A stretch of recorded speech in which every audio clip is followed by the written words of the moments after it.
şey güzel olacak, acılar son bulacak. Bana evet demezsen, yoksa kalbim duracak.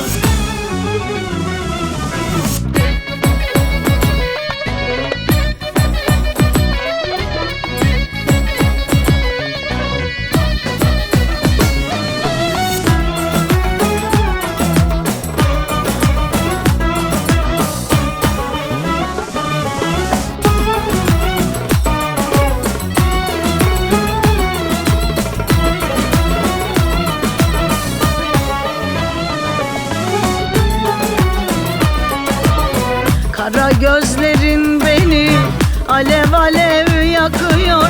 Hasretin kurşun gibi yüreğimi yakıyor.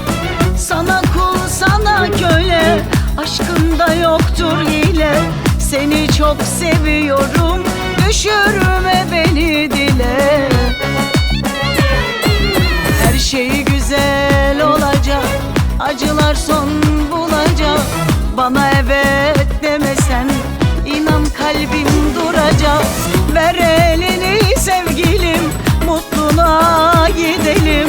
Sevdanın türküsünü birlikte söyleyelim. Her şey güzel olacak, acılar son bulacak.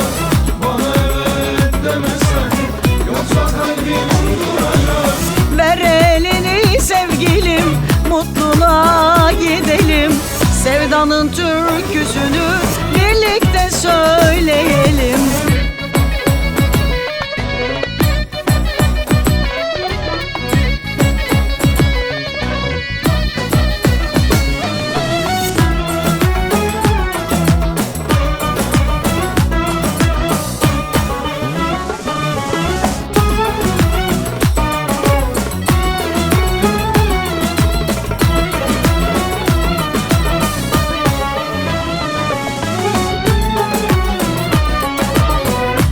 Her dakikası sen varsın yüreğimde.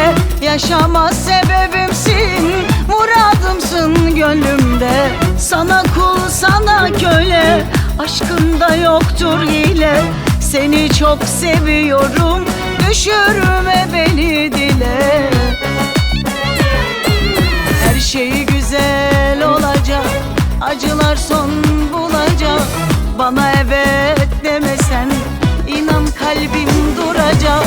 Ver elini sevgilim, mutluluğa gidelim.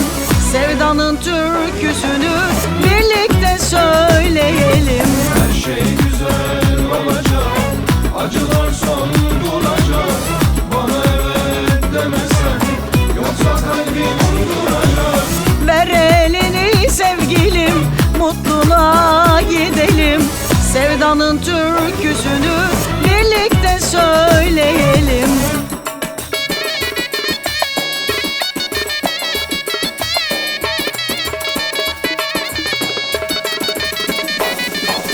Her şey güzel olacak, acılar son bulacak. Bana evet demezsen, yoksa kalbim duracak. Ver elini sevgilim, mutluluğa gidelim. Sevdanın türküsünü birlikte söyleyelim.